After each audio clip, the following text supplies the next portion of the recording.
عالم اسلام میں سے عالم عرب ان کے شکنجے میں جا چکا، کیوں بنا کر کھڑے ہوئے ہیں اسرائیل کو ماننے کے لیے اور سر تسلیم خم کرنے کے لیے؟ بہرحال نوٹ کر لیجئے، عالم عرب جا چکا۔ کوئی دن کی بات ہے، میں سنسنی پیدا نہیں کرنا چاہتا، لیکن حالات اور واقعات سے نگاہیں بند کرنا بھی کوئی دانش مندی کی بات نہیں ہے۔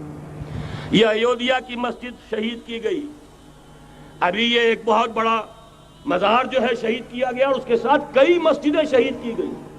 یہ سب کیا ہے؟ یہ مسلمانوں کی نفس دیکھی جا رہی ہے کہ کوئی غیرت اور حمیت نام کی کوئی شے باقی ہے؟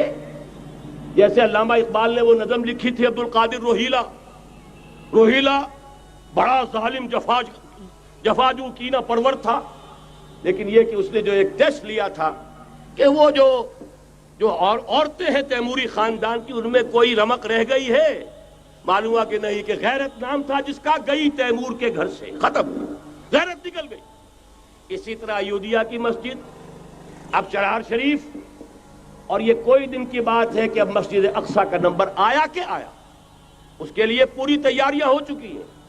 یروشلم کا مشرقی حصہ خالی کرایا جا چکا ہے، اس کے اندر اب پورا تسلط یہودی کر رہے ہیں، یہاں تک کہ اب کے یاسر عرفات صاحب نے بھی کچھ نہ کچھ جو ہے احتجاج کی بات کی ہے، حالانکہ اب تک ہر بات مان کر منقار زیر پر تھا، لیکن یہ کہ ایک وقت آتا ہے آخر کار اسے بھی کچھ بولنا پڑ گیا ہے۔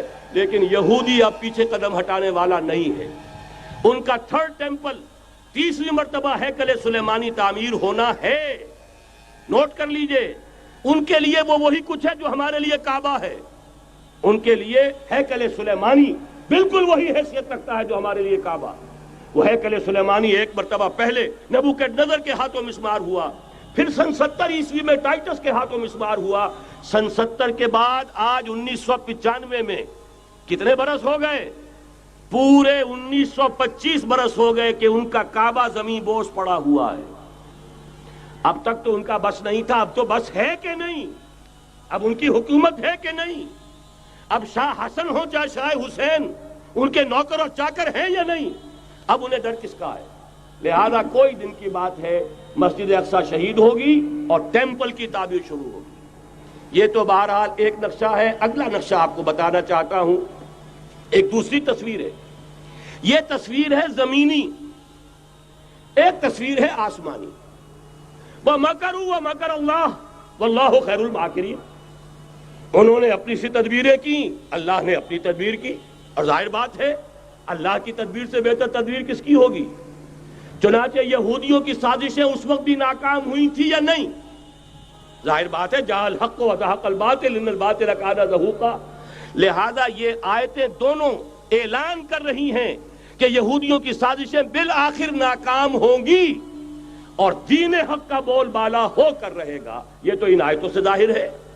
یریدون لیطفئوا نور اللہ بافواہہم واللہ متم نورہ ولو کرہ الکافرون۔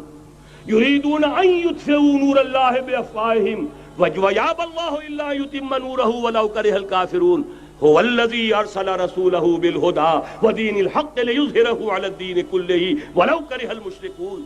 اللہ نے تو بھیجا ہی ہے اپنے رسول کو اس فیصلے کے ساتھ اور یہ ذمہ داری اور مشن دے کر کہ جو دین حق آپ کو دے کر بھیجا جا رہا ہے اسے غالب کیجئے، نافذ کیجئے، قائم کیجئے۔ اس مشن کے ساتھ بھیجا جا رہا ہے۔ قرآن کہتا ہے ببانگ دہل وما ارسلناک الا کافۃ للناس بشیرا ونذیرا۔ اے محمد صلی اللہ علیہ وسلم، ہم نے نہیں بھیجا ہے آپ کو مگر پوری نوع انسانی کے لیے بشیر اور نذیر بنا کر۔ تو جان لیجئے کہ یہ مقصد بعثت محمدی صلی اللہ علیہ وسلم بتمام و کمال اس وقت پورا ہوگا جب کل عالم انسانیت پر، کل روئے ارضی پر اللہ کا دین اسی طرح غالب ہو جائے گا جس طرح کہ محمد رسول اللہ والذین معہ صلی اللہ علیہ وسلم ورضی اللہ تعالی عنہم اجمعین، ان کے ہاتھوں سے، ان کے ایثار سے، ان کی قربانیوں سے، جن کا نقشہ آپ کے سامنے مولانا کھینچ چکے ہیں، ان کے اثار، ان کی قربانیاں، ان کی محنت، ان کی جفا کشی، ان کی سرفروشی، ان کے جان تن من دھن لگا دینے کے نتیجے میں جیسے اس وقت غالب ہوا تھا کل روئے ارضی پر غالب ہوگا، تب کہیں جا کر مقصد بعثت محمدی مکمل ہوگا۔ یہی وجہ ہے اقبال نے کہا تھا وقت فرصت ہے کہاں، کام ابھی باقی ہے، نور توحید کا اتمام ابھی باقی ہے۔ لیکن ساتھ ہی خوشخبری بھی دی تھی، یہ چمن معمور ہوگا نغمہ توحید سے، آئے گا وہ دور، یہ چمن معمور ہوگا نغمہ توحید سے، لازماً آ کر رہے گا۔